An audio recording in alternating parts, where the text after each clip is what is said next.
Hey everybody, welcome back to the show.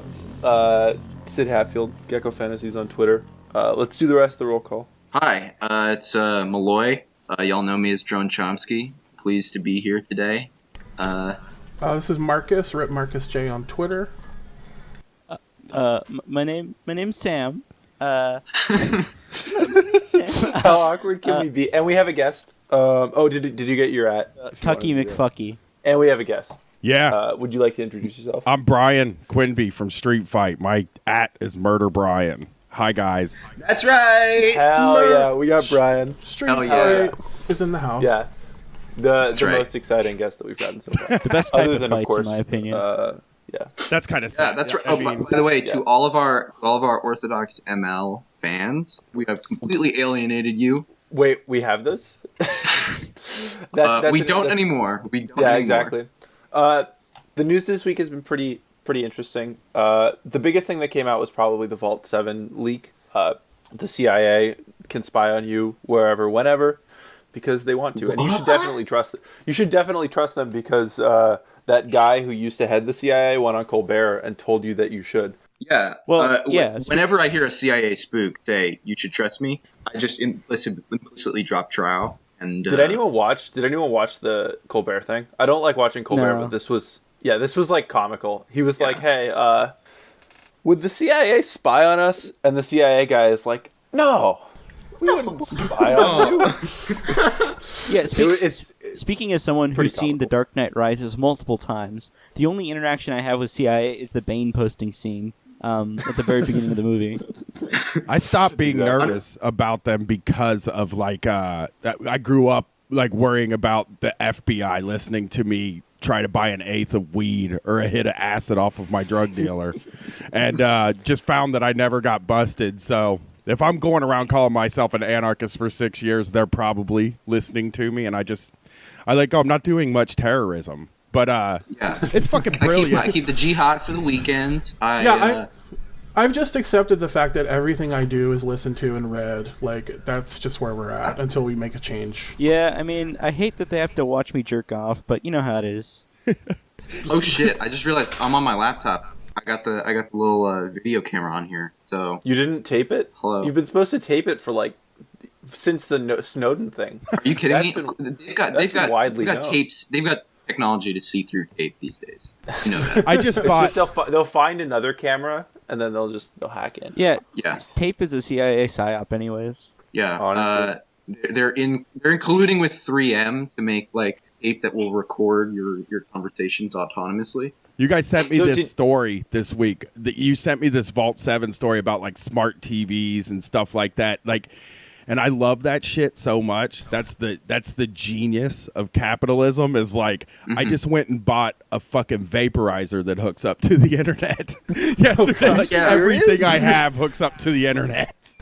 Like, your vape there is was going to this- be diming you out to the CIA. Yeah, Like the Internet of Things is like everybody talks about like capitalism. Like what's that look like? I think the Internet of Things is probably. I mean, it's a combination of the dumbest fucking shit that has ever been created in capitalism, plus some of the creepiest like control of consumers, because you're buying products that are like on their own identical to products you already have. The only addition is now you have the option to be surveyed. Like, congratulations, you've just upgraded to the level where the CIA can like watch you now. I downloaded Yeah, an app for my vaporizer so it could adjust the temperatures for me, depending because you know, I have an iPhone. Like, I don't do security. Like, you guys were talking about taping the video camera. I just don't open my laptop. But I have the iPhone. I bought a DVD player that connects to the internet. I got Apple TV. Like,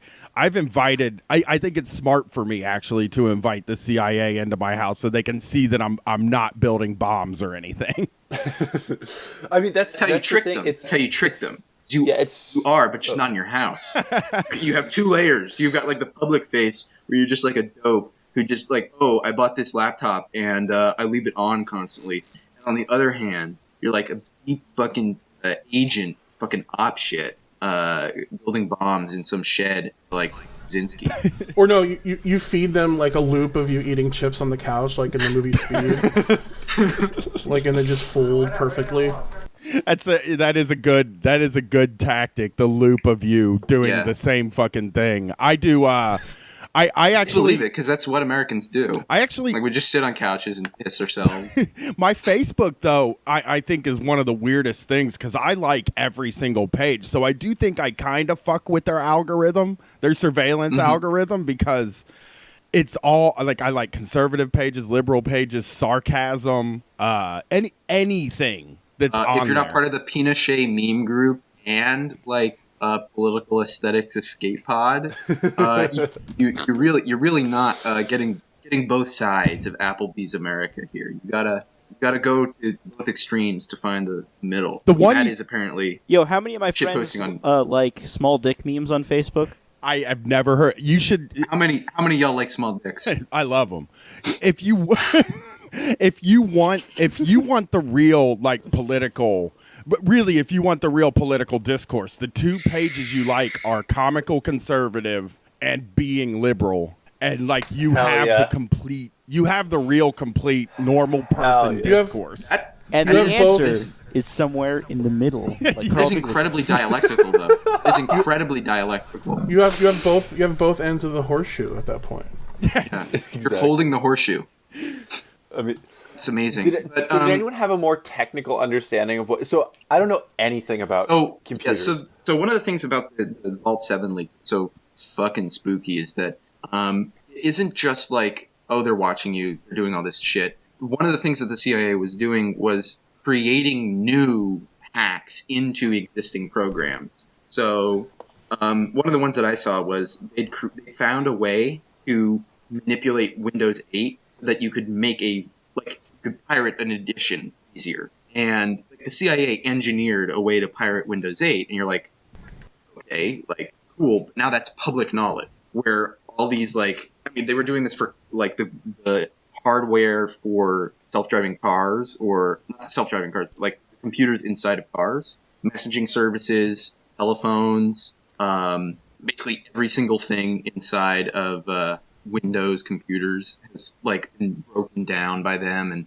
reverse engineered. So they weren't just like throwing this sort of technology on top of existing networks. They were like burrowing into the technology that is there already and figuring out how to manipulate it to more effectively be like hackable by them.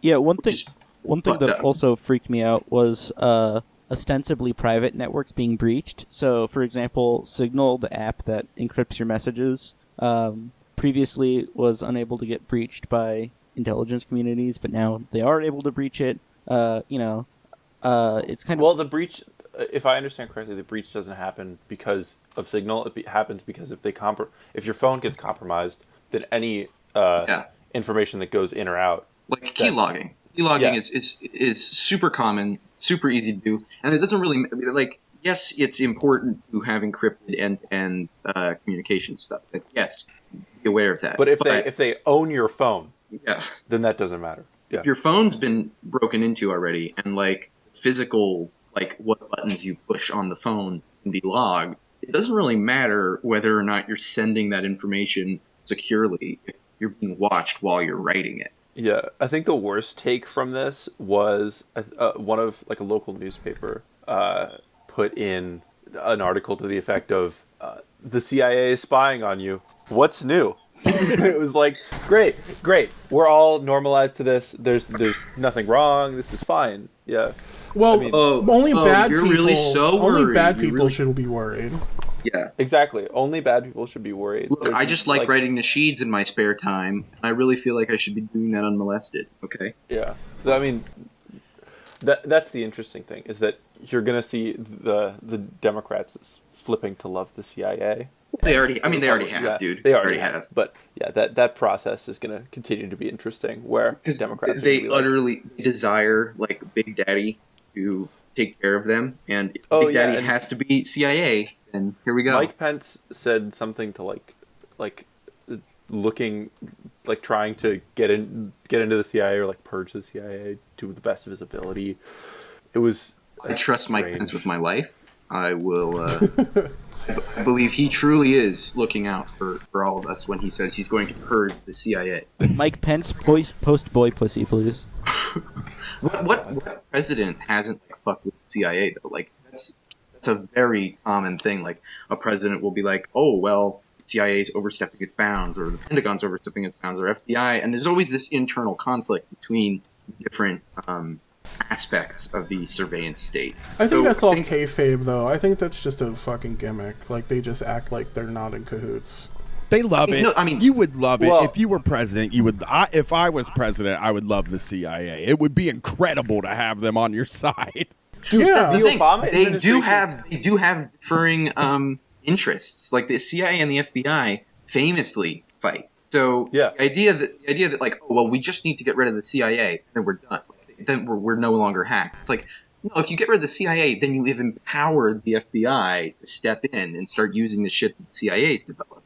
And if you, we'll nail down the FBI then. It's like, well, there are other aspects of this deep state. It's a deep state, bitch.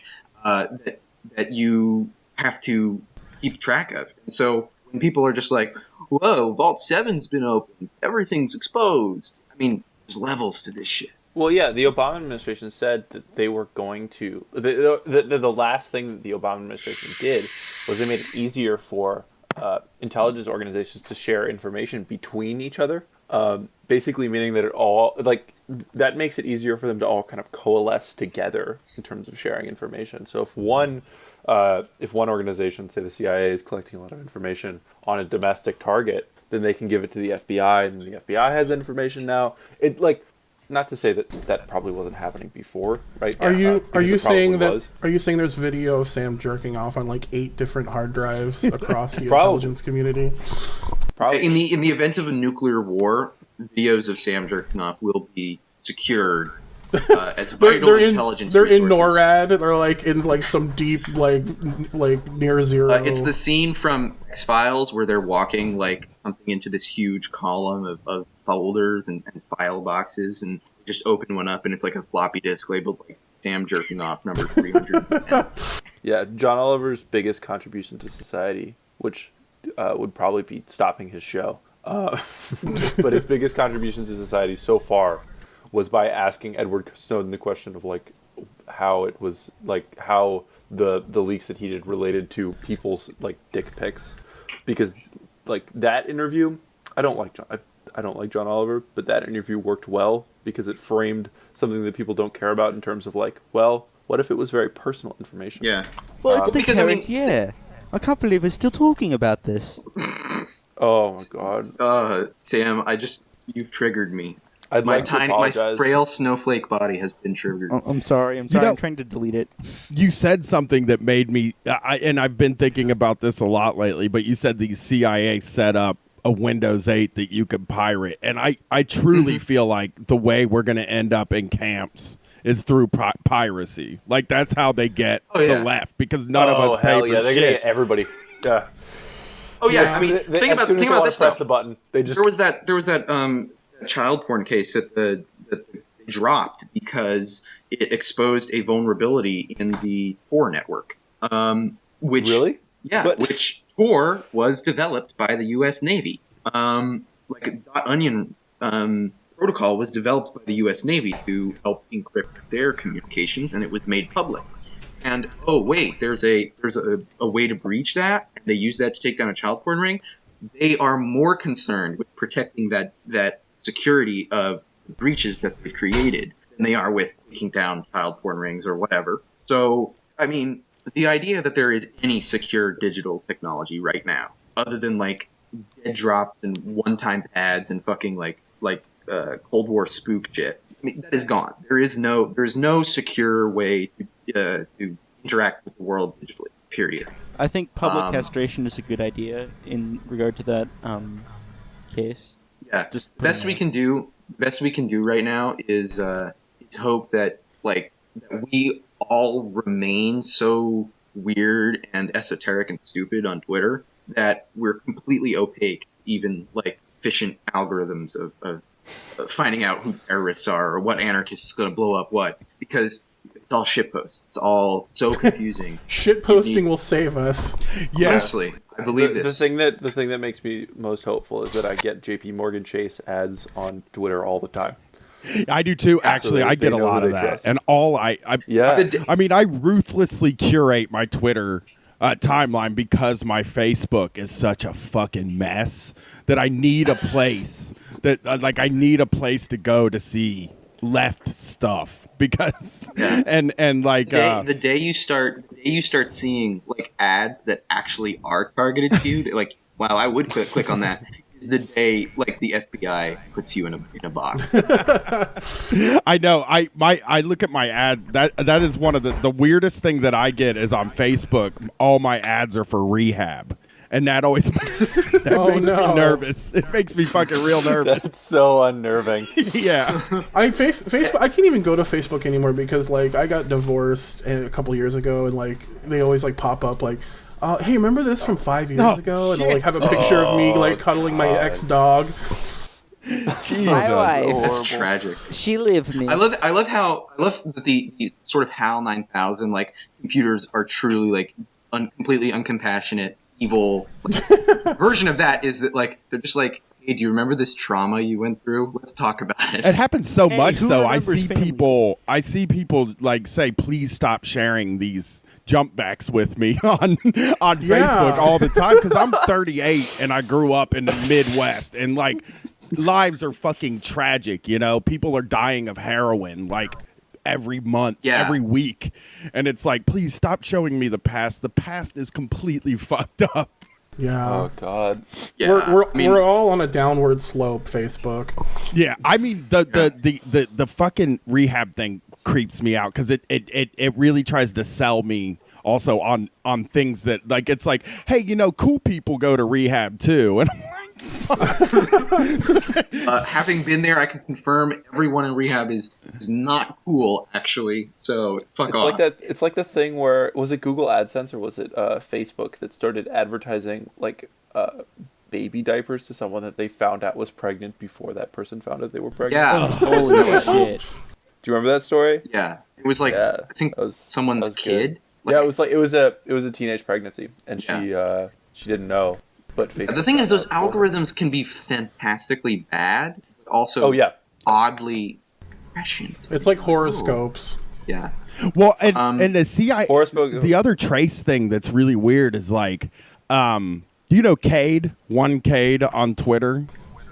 You know what I'm talking about? No. Well, she's like a really hardcore security person, and I posted one day about how anytime I call my weed dealer, he's like, I need you to get here in 10 minutes or I'm not going to be able to get it. And she was like, you know, if I was in the FBI, I would just look up who called you 10 minutes before you left and they can trace you by your phone. And like people send me all these things to tell me why, because I'm really not private about that shit. Yeah. And I actually worry about it too because I drive for Lyft. So, I mean, I think they basically know everywhere that I go. Oh yeah. I mean, and think about this. One of the things that I mean, most you have like Android phones. I use an iPhone. Yeah, I use an Android phone. There's a record of every single time that you've used the OK Google thing. Like every single time you've spoken with the OK Google thing, it records your voice, and you can go through an archive of them. You record your location history autonomously. Like you have to disable it, and even then, is it disabled? Like there's so much metadata about you that's associated with the technologies you have, and we have very fragile legal protections against that. Like protections that like, oh, well, IP addresses don't equate individuals, so you can't send someone to jail because of something that happened on their IP address. You need to protect them. That is basically our last defense. Yeah. Is that And now that the one FCC provision. is getting fucked, I do not expect to see those last very long. Well, the law is in a position right now where it needs it needs to catch up. Like things are moving so incredibly fast in terms of what we know, as well as what they can do. That the law needs to catch up, and the people who are going to be doing this are 60-year-old judges, or our new friend Neil Gorsuch, who is obviously. I mean, I don't know how he will side, but it's not that comforting to think that this is our last protection. It's like Yeah, like when these you old like people when you in see robes and when- Neil Gorsuch. when you see like the chair of the House Technology Committee, and it's like this 53-year-old lady from Cleveland who is like a is the soccer chair mom then? 10 years ago. It's like, what the hell? Like, what does this Well, lady I mean- know about anything that we're concerned with? It just shows you how out of touch and divorced from reality pretty much all government in the United States is and always has been. It's more appreciable because it's just something we're like in touch with. And when you Guys? say 53-year-old soccer mom from Cleveland, it's all you have to clarify. It's a person that's absolutely terrified of the internet too. Yeah. Oh yeah, and it's Yeah. it's like an elected official, meaning that they're also insane. Yeah. But just the thing by- is, being terrified of the internet might not be a bad thing because I'm terrified of the internet. Like, oh yeah, I could be traced through there. But they're terrified of the internet and want to viciously regulate and give states powers to control internet content, and that's disastrous. And they think Like- they think the internet is basically just to like flirt with 12-year-old girls and buy Okay. fucking heroin. That's like what they I think mean- is going on. as well as emailing It's just emailing the Obama between, dick like, pic. strange email chain memes that they probably get constantly. Yeah. Forward, Yeah. forward. You have to click forward, this one. forward. Yeah. Like they think that they think that like you guys talked about. You They said don't want you to see this. they think there's like email chains and conversations going on about doing terrorism too. Like if email had been the way it if these things were the way it was in 9/11, you would absolutely Yeah. have heard them be like, well, 9/11 really only happened because of the internet. Yeah. Well, I mean, it's having this insane childlike view of the world as being, this thing happened, and then this thing happened, so we get rid of one of them, and we don't have any more problem. It's just insane soccer mom bullshit. Yeah, Uh, and Ashley Madison. They're Please also stop hacking my very vampire worried food that their husbands are on Ashley Madison. yeah, like please hack Ashley Madison, but also I don't want to know. That happened, chair of right? the- Ashley Madison hack happened and Oh, freaked people yeah, that's out. a big deal. Yeah, it really freaked people out. I remember that. I love that because that was so disastrous for so many fucking creeps. Like Yeah, that was Okay, like if you were ever normie on- Armageddon. if you were on Ashley Madison, you were for nobody who was like an internet state person was ever on Ashley Madison. But What are you you talking? were on. The entire internet, or the entire deep state was. No, on it was Ashley. all fucking like middle-aged normie husbands. Do you think? who were like do you think the CIA is made up of not middle-aged normie husbands? that's what that They're is? entirely middle-aged normie husbands.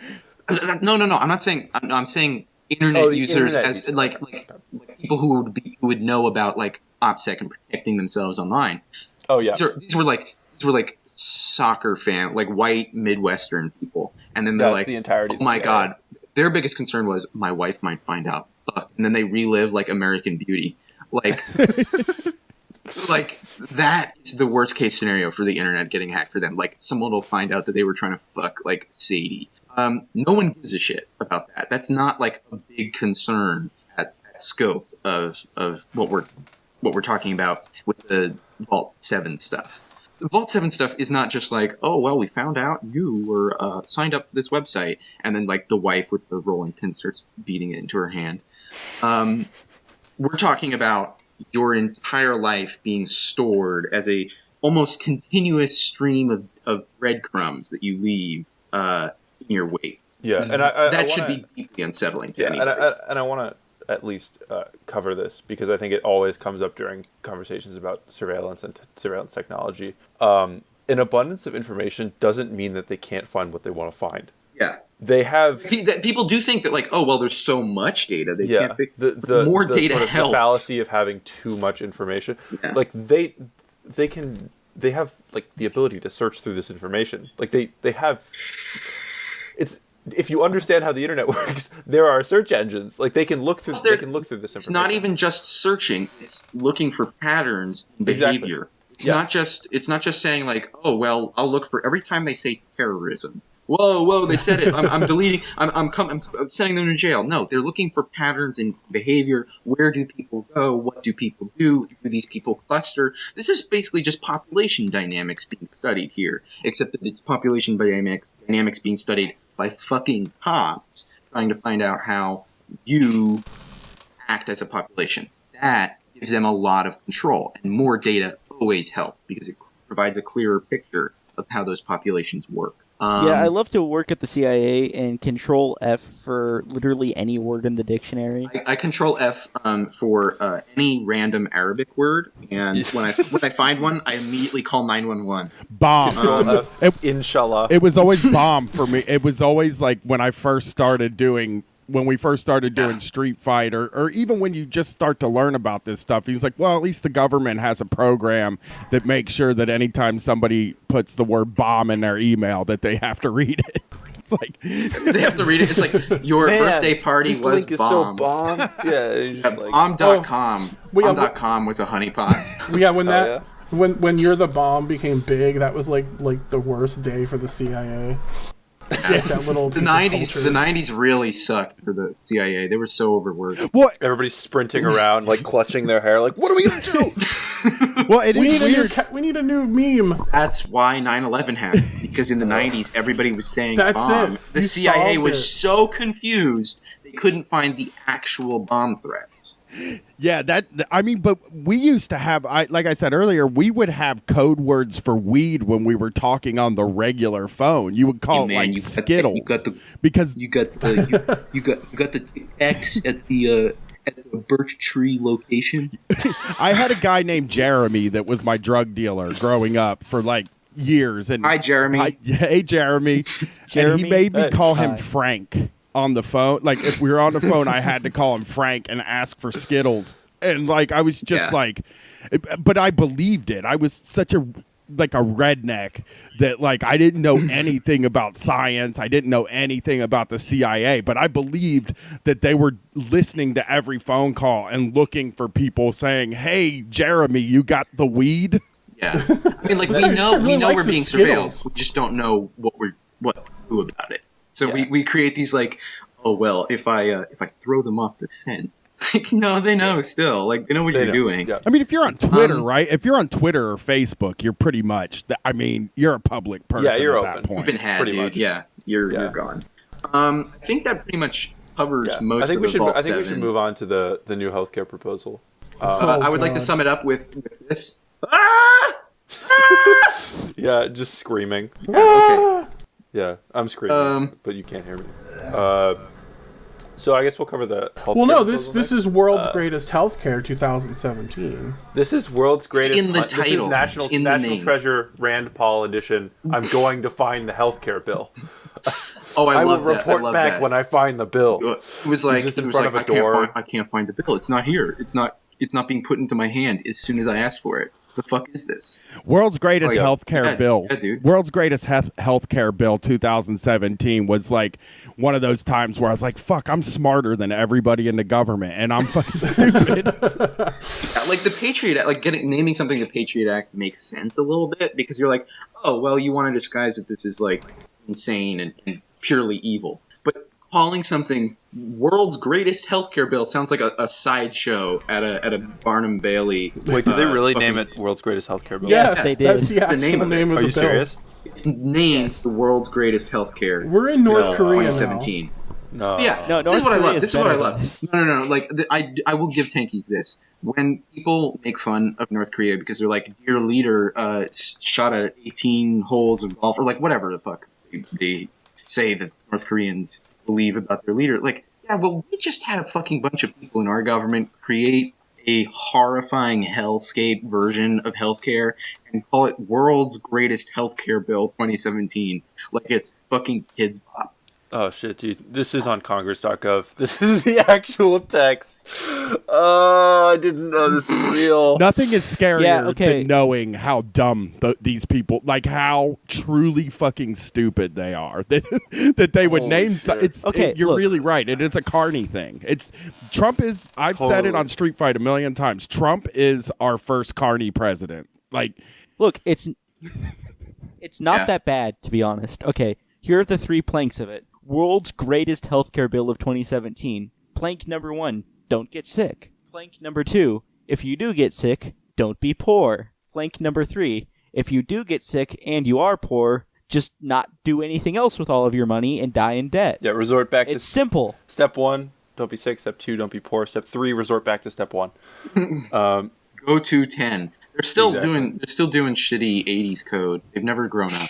Yeah, so I think the plan kept in a few of the things. I think they kept in the on your parents' insurance till 26, which is important to me personally. Thank God. Yeah, me too. As an infant in the world. Yeah, as a youngin, that's an important thing for me. But Yeah.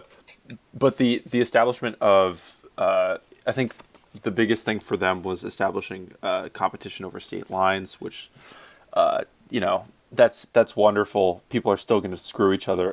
People are still going to screw people who have a lower income because the companies can. As well as, what were the other provisions? I'm trying to remember. Well, Bryan was like kind of losing his shit about, remember the mandate from Obamacare where if you go uninsured for the year, you have to pay a penalty. Yeah. So now this, like, it's like, okay, well, Obamacare stinks. I guess we can't get much worse. And the GOP is like, hold my beer. And like they establish, like, if you go uninsured for a certain period of time, you have to pay a higher premium to the insurance company at that 2 point. months. If it's 2 months. Yeah, it's 63 days, I think. And it is 30% more for 2 years, I believe. And Holy shit. people are going to fucking go crazy about that. The first time it happened, I used to work with these guys at a camera store that each made $11 an hour. And that was their full-time job. They weren't married or anything. They didn't have anybody else. They really were bringing in $11 an hour. And, they aren't going to go sign up for Medicaid because they don't fucking have any idea how to do it. And they were about to get the fine, and they got catastrophic health care insurance for like a certain period of time and just canceled it as soon as it was done.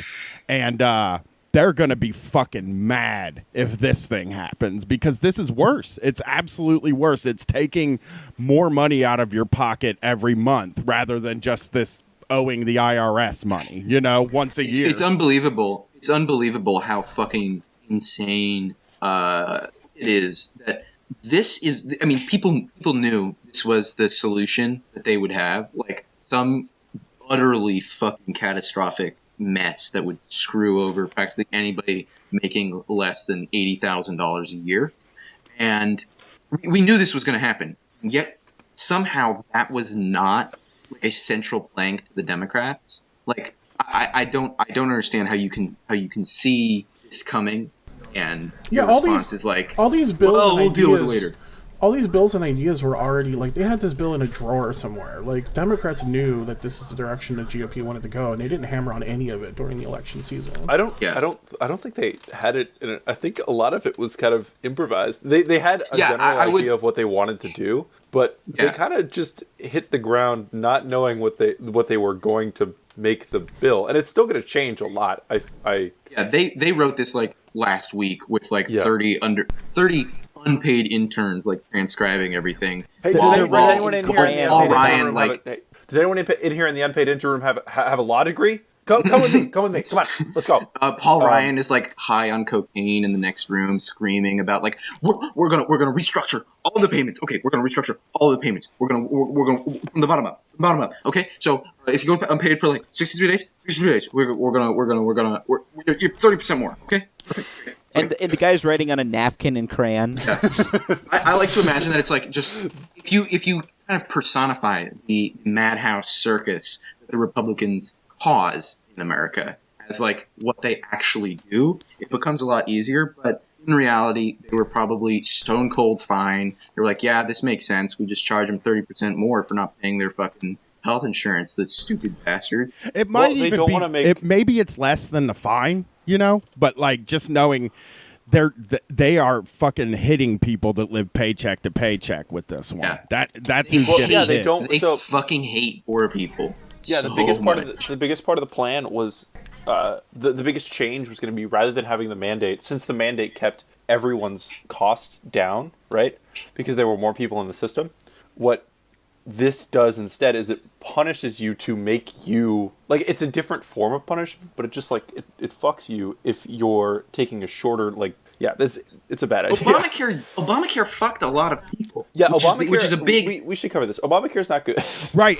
No, we're not standing for Dronum Obama.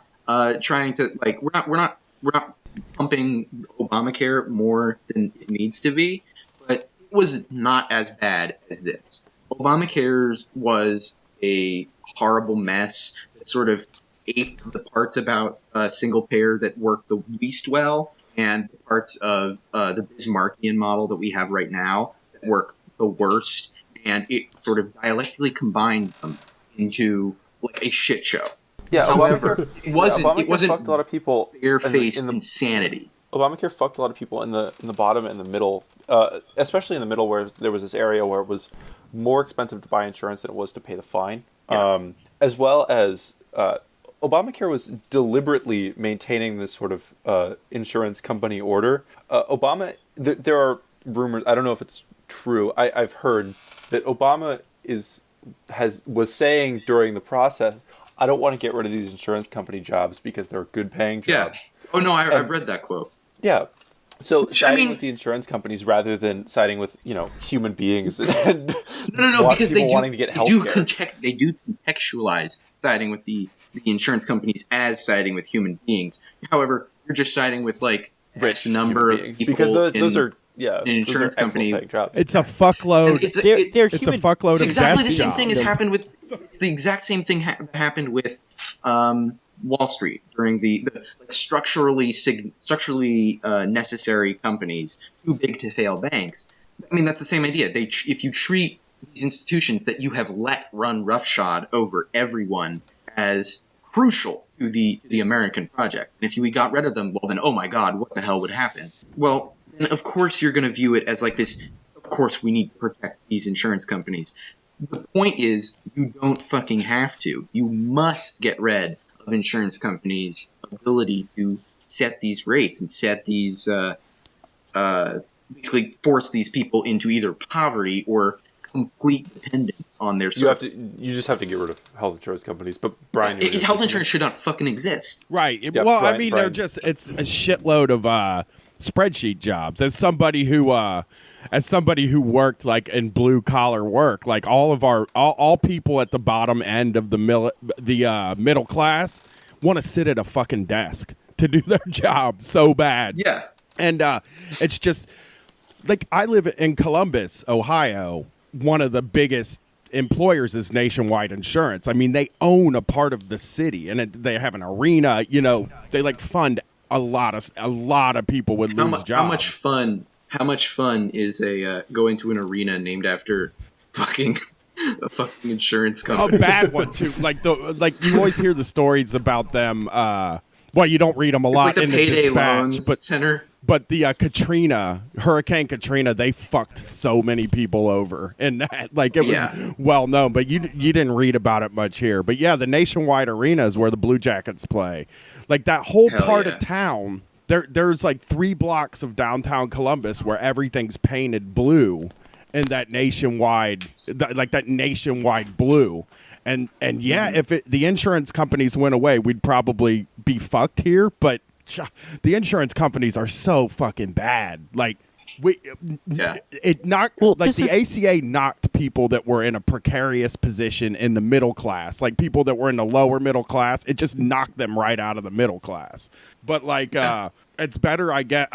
It's better than fucking the extremely poor, which seems like what they're gonna do now. Yeah. Now we're coming for them. I mean, I think this is all going down to the Democrats, because they had, a supermajority in the House and the Senate and the presidency in 2008.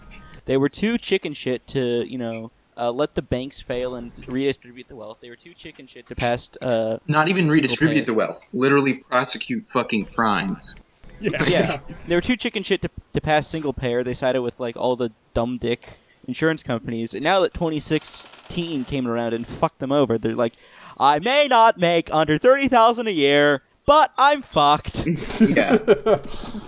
It's funny, like what Bryan was saying about, like, because I'm just some schlub idiot, and like my first job was a cashier, and I like hoofed pizzas and cleaned restaurant kitchens, and then I finally got an office job at a desk, and I'm like, well, this is it. Like, this is the job I'll have until I die, because I can actually sit here and goof off most of the day.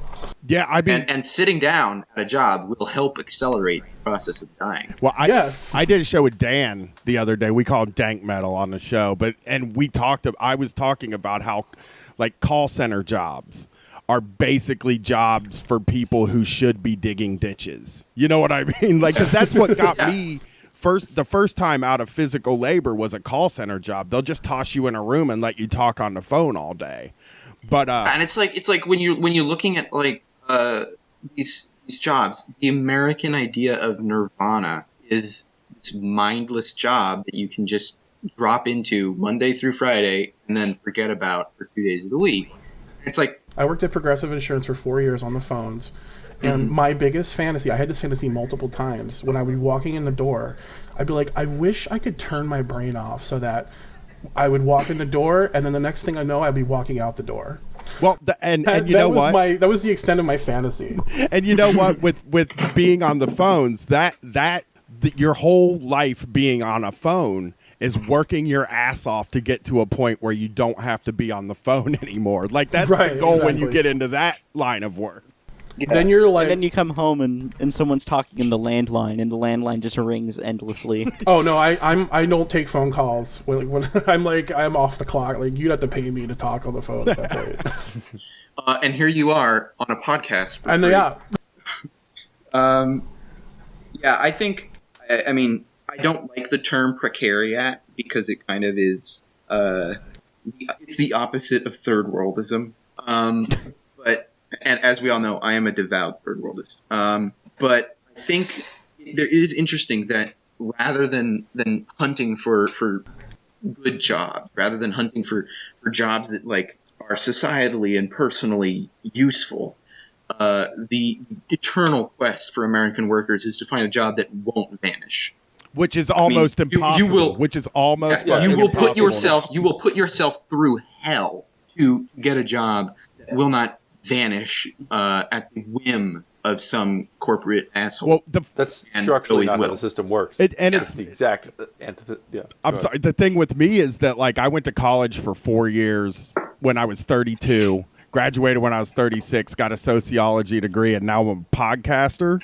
And my brother-in-law, though, way smarter than me, went and learned how to do HVAC. And his job's never going anywhere. Like, the only jobs that aren't going to go anywhere is jobs where you fucking fix things physically with your hand. My career right now is like I work in science, but my backup is joining the California Apprentice group and becoming a welder. Yeah, because there is no job security if your job is just becoming a proletariat, just becoming a worker who lives off of labor because that labor is in demand. Yeah, I could go back to the cable. When your labor is when your labor is replaceable and just fucking we've decided as a group, as a family company, we no longer want to be in Columbus. We're moving all of the nationwide infrastructure and everything across the country.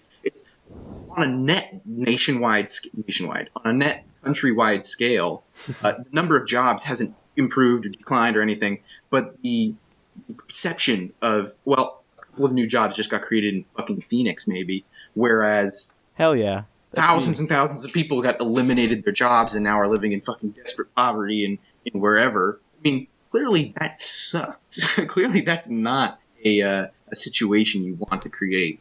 So Democrats claiming that that's a situation that we have to maintain because consider the alternative. And speaking as someone from Phoenix, the jobs that, like, there was a big boom here when I was little, and then the 2008 happened. It was sort of recovered a bit quickly, but the jobs are just utter shit. Like, there's no one should live in life Phoenix. here. No one should ever live in Phoenix. No one should ever live in deserts. People should live near bodies of water exclusively. That's where human beings are meant to live. The main job in Phoenix is meth dealer. Yeah. You're a weed smuggler. it's Come on, sweater. man. The only person I knew that lived in Arizona just took weed across the border. No, the main job in Phoenix is retirement. That's true. Well, Basically, yeah, it's retirement. It's retirement and siding with Joe Arpaio. Yeah. well where and yeah, there's We're becoming there's a crazy shooter. what really is God. in driving no. like an hour a day to your job because there's no public transit here. what desk job? But cities like Phoenix should not exist. And I mean this Wholeheartedly agree. from the bottom of my heart. Cities like Phoenix only exist because you have this insatiable need to just deposit capital somewhere. And like, why the fuck not put it in the middle of a desert in this weird circular hell you created? Like, Have you ever seen the golf courses in Phoenix? Like these, like pristine green golf courses surrounded by barren wasteland.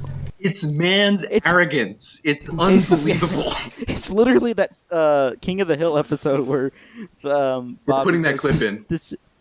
The city is a testament to man's arrogance. It literally is. It's the future of America. It's just endless suburbs of beige, colorless filth surrounded by these weird pocket enclaves of golf courses and like hot bourgeois bullshit. It's a physical K-hole. And just the weird segregation of the city too. It's just also weird. Like we're a Latino majority, but it's all concentrated in actual city. And then there's just white flight is a thing across the country, but it's so amplified here to the point where like you have to go 30, 40 minutes out away from the middle of the city, even get somewhere where there are white people. But in Columbus, it's actually the exact opposite. So inside of the city, people are moving inside to the city and pushing people from inside the city out to the suburbs. It's cheaper to live in the suburbs because of the housing boom. When they built all those fucking houses, all these people moved out to those houses and then decided they want to come back into the city. So they build these mixed use developments, and what they are is like it'll be a building with like a Wendy's in the bottom, or a pizza place in the bottom in the lobby, and then just $500,000 apartments on top of it. And that's a lot of money here. I don't know what the cost of living is, but like, so they price people out of the city and then push them out to the suburbs, where, by the way, I mean, not on the bus line. Mass transit here sucks, so it's almost impossible for them to get to work. But you don't see them. You know what I mean? Like, you can tour people that come into the city for conventions don't have to see poor people anymore. Yeah, I live it's in like when the king mind. visits. It's like when the king visits a town and they hide all the ugly poor people and the people with diseases. They just lock them in buildings so the king doesn't have to see them. Except the king is just a constant stream of white people. Yeah. Well, I lived in the suburbs of Chicago for a couple years, and it was like a nightmare. Like, my job was 12 miles away, and it took 49 minutes to get to it because it's all like one-lane roads that are like it was a nightmare. Like, I literally went insane almost every day. Oh, you were a small child. Get this. Last semester, I had a job one day a week where I had a 90-minute commute back, Oh, God. basically. You are all like little babies to me. You are all like little babies to me. I go to a university that is the end of 2 one-lane roads that is 12 miles away from the city center, and students commute in from the next town over because the housing is cheaper there. So they have to leave their house at like 6:30 in the morning to get to a 10 o'clock class. Hell yeah. I live in a city that's basically a college campus. Like, Ohio State is basically my entire it's city. like 60,000 people, isn't it? I think it's the largest campus, I think, in the United States. I think the American city design melds extremely well. I mean, not well, but like it's very synergistic with American healthcare, because cities in America are horribly designed, horrible places to live. But because their structure is so set in stone, and because we're so averse to taking big projects to fix it, we would rather suffer through a shitty system because it means that we would get the short-term benefits of not having to spend the money. But No, not now. No. No, this is all about ideology. I claim. It is. No, I'm serious. Because Just do think about this is but not the voice. I can't take the sniffs right now. Okay, no, but seriously, it's about the American so-called individualist ethic, where everyone has their own 40 acres and a mule bullshit. Whereas, 40 acres and a mule was good. Don't talk about 40 acres and a mule. No, fuck that. Oh, you mean chicken in every pot? You mean chicken in every pot. 40 acres and a mule was good. 40 acres and a mule would be the goddamn dream right now. And I mean, both in terms of, yes, there 100% should be reparations. If you don't agree, fuck off. But also, everybody should become a farmer. Everybody should leave the cities. We are the Narodnik podcast now.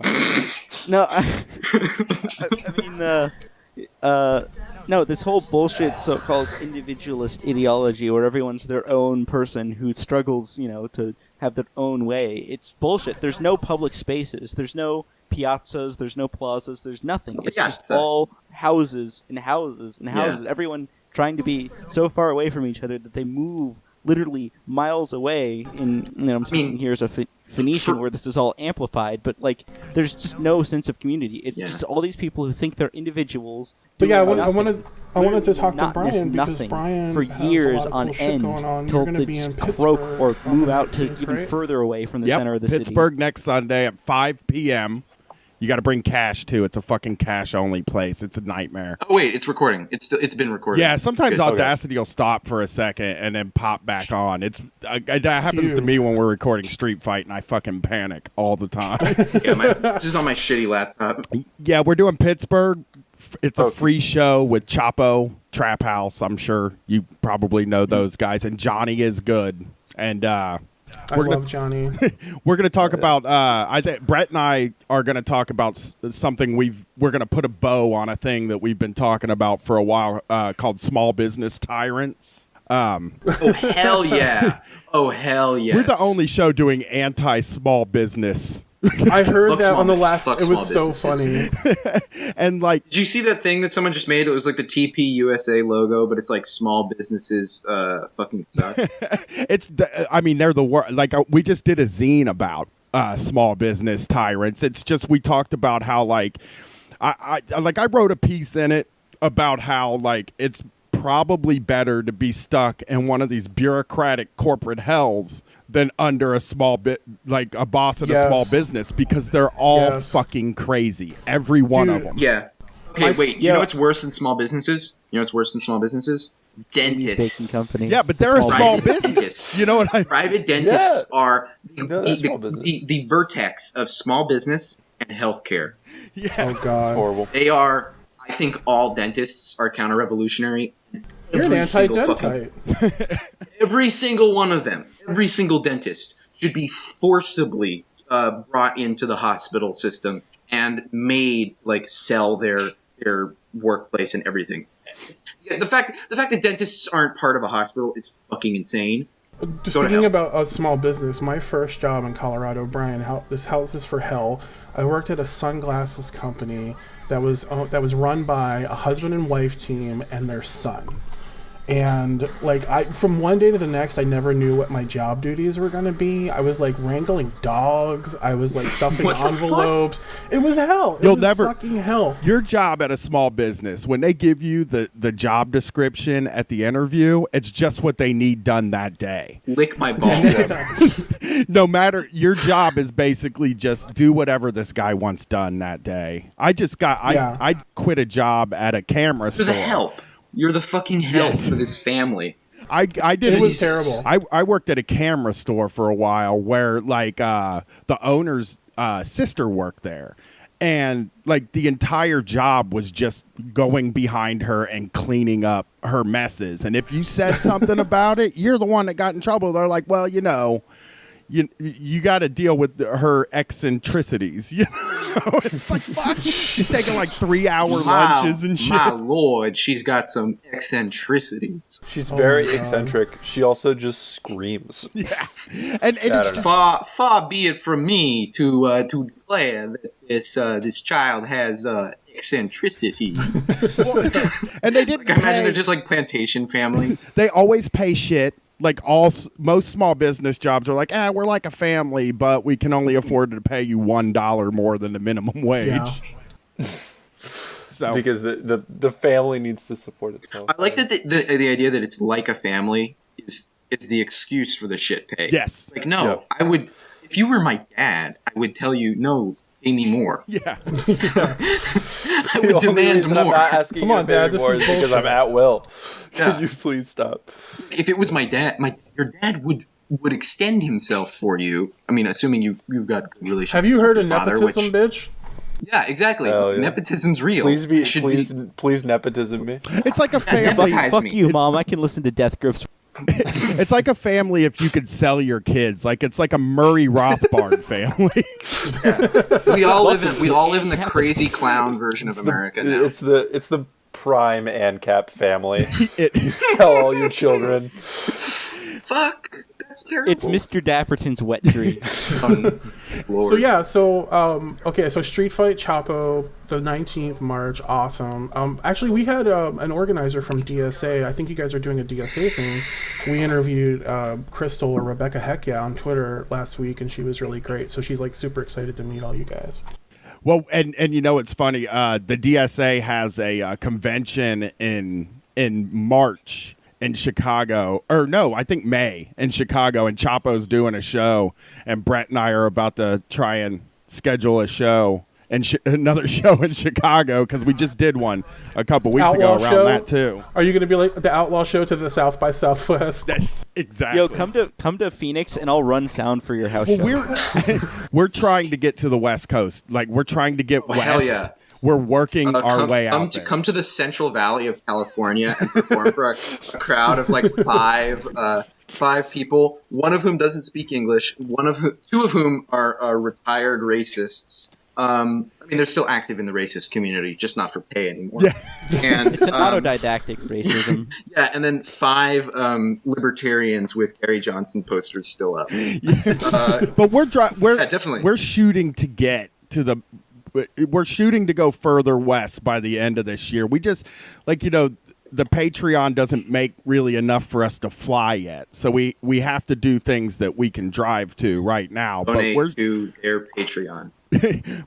Yo, but in all seriousness, if you do want to come to like Phoenix or Tempe, I can like hit you up with. I run sound as like a autodidactic thing, and we can just throw it in someone's house. Thank you for doing that. The sound guys are the worst people in the world. That's what I've learned from the street fight touring. Oh yeah, we Jesus totally are. Christ. Like, We've We never just had got one. roasted. Right? we don't give a shit about like what's going on. We just want to go home and like listen to like obscure like noise records or something. It's weird. They fucking have their own setup, and you would think You know the meme of the guy at the party where he's standing in the corner. It's like if you were paying that guy to be there. My feet hurt. My feet hurt. These people are talking about politics. I just want to listen to architecture. I wish I was at home jerking to hentai. and you assume they set up the system in the place, and all they have to do is set up like 3 or 4 microphones for us. It doesn't seem like it should be that hard, but none of them do it. None of them know how to do it. None of it works. Touring, we're gonna tour all this year. We are out there in the world. That'd be sick. It's the only way to make money doing this, guys. You got to go out It's in the not world. street fight anymore. This is highway fight. It sucks though because we just went to Chicago and had to spend like the whole time in the hotel room preparing for the show, and I was like, "This is not traveling like I thought traveling was going to be." Yeah, you're in like one of the coolest cities in the world. Like your the whole universe is like an 8x12 hotel room. Being the broke blue collar proles of left Twitter. I mean, my sister works at a hotel, so we do get to stay in like the nicest hotels in town for $40 a night. That is like Hell yeah. why we're able to do this. Folks. Let's put a cap on it. Folks.